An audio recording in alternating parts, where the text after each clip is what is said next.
Welcome to the TV5 Hoop Special Parade of Champions. I'm Scott Johnson. Today we celebrate the high school basketball seasons by featuring our two TV5 viewing area state champions, the Beecher Bucks and the Grand Blanc Bobcats. And we'll also pay tribute to those schools that came up a little bit short in capturing their dreams. Up first, though, the Division I Grand Blanc Bobcats, who won the school's first ever boys basketball state title. Here's Jason Fielder with a quick look back at their championship moment. Down 2 with just under 5 minutes left in the Division I championship game, Grand Blanc rose to the occasion. Josh Recksteiner came off the bench to hit the biggest three-pointer of his career, putting the Bobcats on top by 1. GB played lockdown defense the rest of the way. Amonte Allen Johnson's hustle here leads to a layup with a minute to go. It capped off a 9-0 run that essentially put the game away. The Bobcats beat the previously undefeated and heavily favored Ann Arbor Huron 45-36 to win their first state title. We put in the hard work before the season, during the season. We just put in the hours, and I felt like we deserved it. For the TV5 Hoop Special, I'm Jason Fielder. And now joining us on the TV5 Hoop Special Parade of Champions is Grand Blanc head coach Mike Thomas, junior Ty Rogers, and sophomore R.J. Taylor. Gentlemen, welcome to the show. And Coach Thomas, let me first start off with you first here on this because you win a championship here. Things get crazy. Tell me a little bit about how things have gone here since you've been lifting that trophy over the weekend. Man, it's been crazy, man. We've been, it's just kind of been nonstop, ever since we left the Breslin Arena. Grand Blanc has just been very, they've been very special to our basketball team. But then it's just been nonstop interviews and things like that, planning, trying to get rings and T-shirts designed, and on here with you, trying to do some things and stuff like that. So it's just been kind of crazy, man, but a fun crazy. Well, it's always fun when you bring home the hardware. There's no question about that. And this is your third time actually doing that. You won a couple with Kalamazoo Central back in the day. Tell me how this one is different from those in the past. You know what?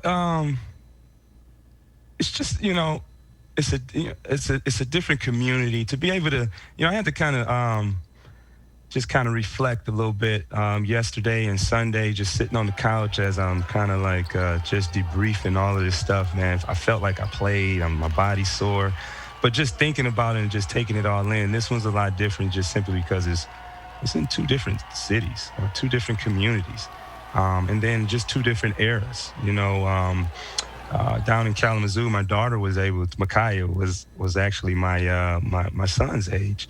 When she was able to experience those two championships, running on the floor. She was not a teenager, but a cheerleader, and so she was able to participate in that. And fast forward at 10 or 11 years later, here we are. My youngest son is doing the exact same thing, is sharing the exact same experience with her. And it was like night and day, and it was kind of scary. But to be able to share that experience with my kids, both of my kids, it's just a true blessing, man. You couldn't ask for any better situation in the world to be able to bring that stuff home or experience that thing with your family and your youngest son and things like that. So. Okay, let's go ahead and bring in Ty Rogers and R.J. Taylor. Of course, two of the key players of the Grand Blanc success this year. And let me first start off with you, Ty.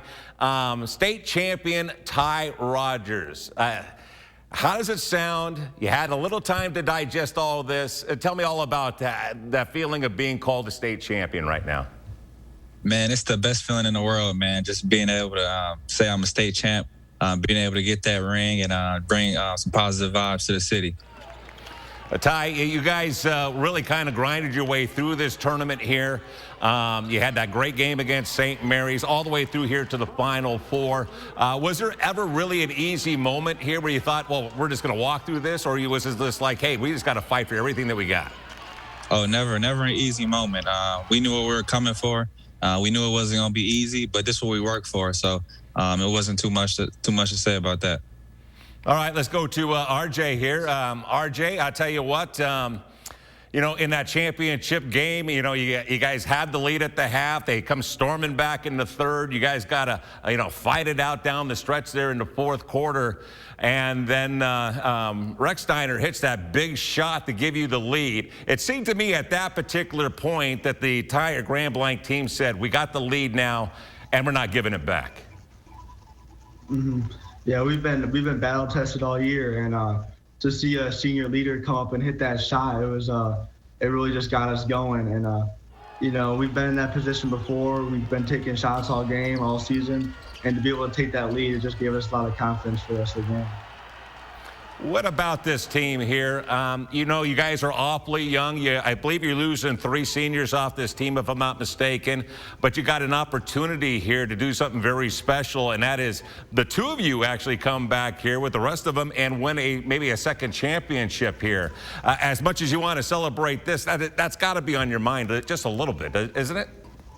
Yeah, it's definitely been something we've been thinking about, not just this year, but in the years past. That for me, obviously I can't go 4 for 4, because last year, but to go 3 for 3, and that's something that I thought about almost. I know I celebrated the day after the state championship, but after that, I'm just thinking we can go back to back to back.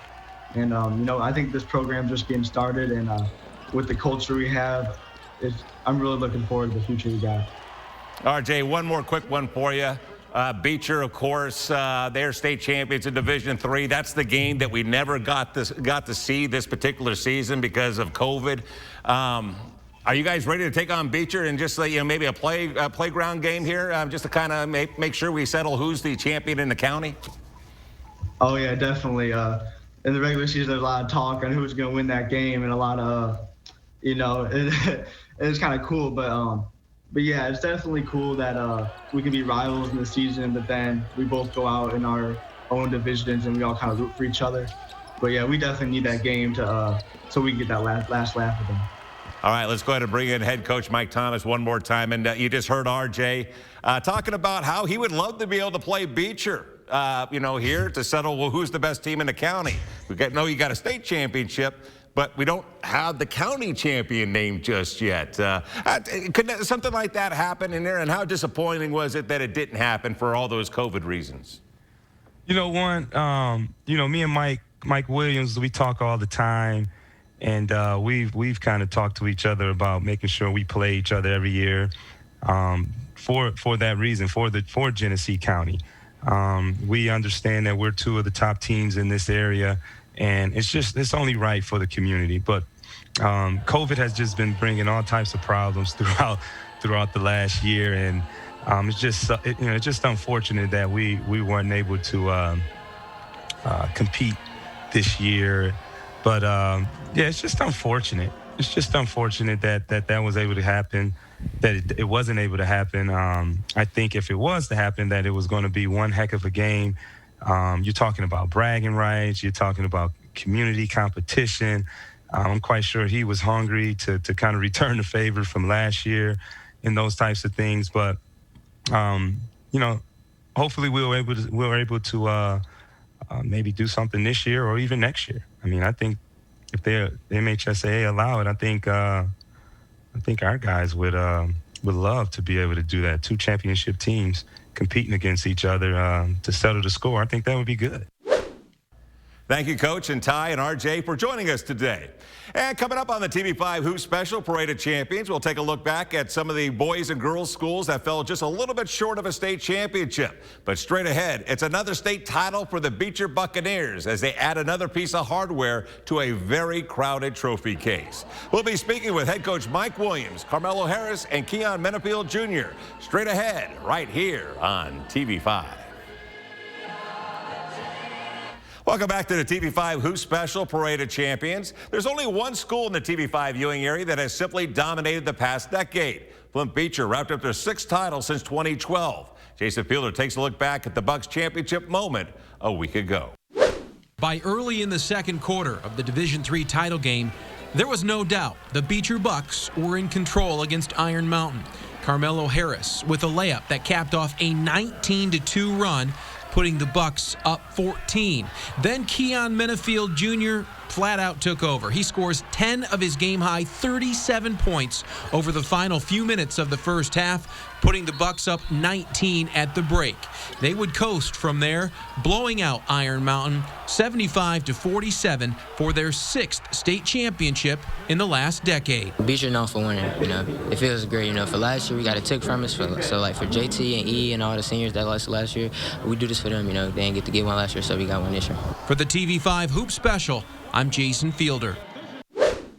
And joining us now from the Division III state champion Beecher Buccaneers is head coach Mike Williams, senior Keon Minifield Jr., and junior Carmelo Harris. Coach Williams, we're going to have to start off with you here, the 6th championship in the past decade. But as you know, not all championships are the same, especially this year with what everybody had to go through this to get on the floor to play. How does this one make you feel? Gratifying and humbling for the simple fact that, nothing was promised to us this year. One of the things that Keon and Carmelo can testify to is when they came in as freshmen and sophomores, I told them, I said, you may never have this opportunity again. You may never be able to play on a team that's good again and have an opportunity to win a state championship. So don't take it for granted. And they realized what I was talking about. We all went through some hard times, and this has been a season about healing, revealing each other's character, and I couldn't ask for a better team or a program to represent this year. Coach, each and every high school sports program has had to battle its, bumps in the road, if you will, with COVID. But your program and your community and you personally were especially hit hard. In so many ways. There's so many people that we lost that I don't want to leave anyone out. Several members of our basketball program, including myself, had to deal with losses. And not just Keon, Micah Brown, who started for us, and his family, and our families are like family. Keon's family had to deal with it. And there were several other kids and families that, beyond the basketball court, not just within our athletic community, but, Beecher's a village. So the academics and the athletics, they run hand in hand. And we lost so many fans, so many alumni, so many people that really care about our community. And, it was something that we wanted to do, especially for our community, but not just that, but for us to heal. Okay, let's go ahead and bring on Keon Minifield Jr. along with Carmelo Harris. And fellas, welcome to the TV5 Hoop Special. And Keon, let me start off with you first here, because you had the big game coming up, or the big game in the championship game, 37 points. I need to know what you had for breakfast and exactly how are you just feeling it that day? I was feeling good. I had for breakfast, actually, I had some pancakes, bacon, and eggs. But, during the game, I felt it, especially when we got stops on defense. It made our offense better. So every time we got a stop, they boosted me up on offense. What was it like for you to have such a big moment on such a big stage? I know that, a lot of people are wondering why you're not getting recruited more. Tell me all about that, about having that big moment on that big stage. And what has your life been since then? Because obviously you got a lot of attention. It felt great. That was my first and last time playing, for the championship on Michigan State for it. And it was kind of crazy, It's my first time playing on Michigan State. So it felt good. And ever since then, people have been contacting me. A lot of people have been contacting me, trying to see what I've been up to, doing what I've been in the gym every day, working out every day. All right, well, it sounds like that breakfast you had sounds pretty good to me right now. I can tell you that much. Let's bring in Carmelo now. Carmelo, tell me a little bit about winning this championship. This is your first as a Beecher Buck, and obviously, there's a lot of championship banners in that gym of yours. Tell me what it's like for you to be now a part of those. Oh, man, it's a blessing because I knew that team we've had was special, and I'm never going to play on a more talented team like that. And I had to, what Coach always tells me and tells the team is to seize the moment, go take what is yours. And that's what we did, and I'm glad we did it in the way we did it. Carmelo, I got to ask you about your name. Obviously, I could probably guess maybe where it came from, but tell me the story behind how you became Carmelo, and do you go by Melo? Yeah, Carmelo Anthony was supposed to go to the Pistons. That's my dad's favorite team back then. He was supposed to go to the Pistons 2003, but he didn't. They didn't take him. So he named me after Carmelo Anthony, and I got my middle name is LeBron James' last name. So. Well, I guess that you're destined for greatness here on the basketball court with a couple of names like that, no question about it. But I tell you what, I got a feeling that you guys would love to get together with Grand Blanc because, you know, you're both state champions, but we don't know who the champion in the county is. And how important would that be for you guys to, you know, maybe someday, maybe play a game with those guys and maybe decide all of that? Would that be fun? Yeah, it would be a great showcase game because both teams got a ring, got a banner they could put up, and it's just like two powerhouses clashing together to see who comes out with the belt in their hand. Let's go ahead and bring in head coach Mike Williams back again. Coach, you just heard the fellas. They would love to have a shot at Grand Blanc, and I know that the Bobcats would love to have a shot at you. Would you like to see this game happen? You don't want to ask me that. I say, let's meet at Jackson Park any day, any time, any week, you know. But that's the Flint culture. We want to challenge each other. And myself and Mike Thomas, you can't divide us. We are good friends. And I'm just as proud of Grand Blanc as I am of Beecher. I'm a Grand Blanc alum. Why wouldn't I be proud? I won twice this weekend. In Flint, we do two things. We make cars and basketball players. And Mike just proved me right. Coach Williams, Keon, and Carmelo, thank you very much for joining us here today. And coming up, we had 4 other schools that came up just a little bit short of their dreams of capturing a state title. That, plus we'll take a look at some of the greatest plays of the year. That's all coming up right here on the TV5 Hoop Special Parade of Champions.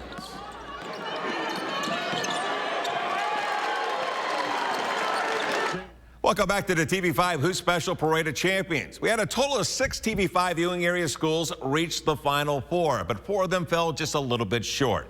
And as Jason Fielder explains, there was plenty of heartbreak in Hemlock because the Huskies were never allowed to take the floor at the Breslin Center. In girls basketball, 2 local teams reached the state semifinal round. Midland Dow in Division I and Hemlock in Division III. But Hemlock was never able to take the court. 1 hour before their bus was scheduled to leave for the Breslin Center, a player tested positive for the coronavirus. And due to COVID protocols, Hemlock had to forfeit their game against Grass Lake. Grass Lake went on to win the D3 title. In Division I, the Midland Dow Chargers squared off against Hudsonville in a state semifinal. Dow got within 2 points early in the third quarter thanks to Abby Ray's scoop shot off the glass. But the Chargers would never get closer, falling to the eventual state champ in Dow's first ever Final Four appearance, 49-37. We were ready. We got the shots we wanted, and sometimes they just don't go down. So, I absolutely love the effort of our girls. I love the all-out hustle on every play and never giving up. And just today was one of those days the shots didn't go in. This is something that we've all wanted for a really long time. We've all watched the, finals going back since we were in elementary school. It was something we wanted to get here. And last year with COVID, ending on our regional finals and not being able to get states, that was a huge devastation. And it was amazing to be able to get here. And I'm so glad to be able to do it with this group. We love each other so much, and I'm really proud of us. Bridgeport and Mount Pleasant Sacred Heart are the 2 local boys teams that saw their state championship quests end in the state semifinals. Bridgeport got off to a rough start against Battle Creek Penfield in their Division II semi, the Bearcats falling into an early 8-0 hole, and they didn't get their first field goal until 5.5 minutes were left in the second quarter. Penfield went on to beat Bridgeport 62-52, then fell in the championship game against Grand Rapids Catholic Central. In a Division IV semifinal, Mount Pleasant Sacred Heart took the lead over Detroit Douglas late in the first quarter, but the Irish never led again in a 60-41 defeat. Sacred Heart was outscored 15-3 in the second quarter, and that was too much for Sacred Heart to overcome. Reporting for the TV5 Hoop Special, I'm Jason Fielder. And we should also offer congrats to the Novell girls for their regional title and all of our TV5 viewing area schools that won district championships. And coming up, you're going to want to check out our latest edition of Greatest Plays. That's all straight ahead on the TV5 Hoop Special Parade of Champions. That's going to do it for our TV5 Hoop Special Parade of Champions. And you can now catch the replay by heading to WNEM.com. Now, here are some of our greatest plays of the year put together by TV5 Chief Editor Michelle Galarno. I'm Scott Johnson at the foul line shooting 2.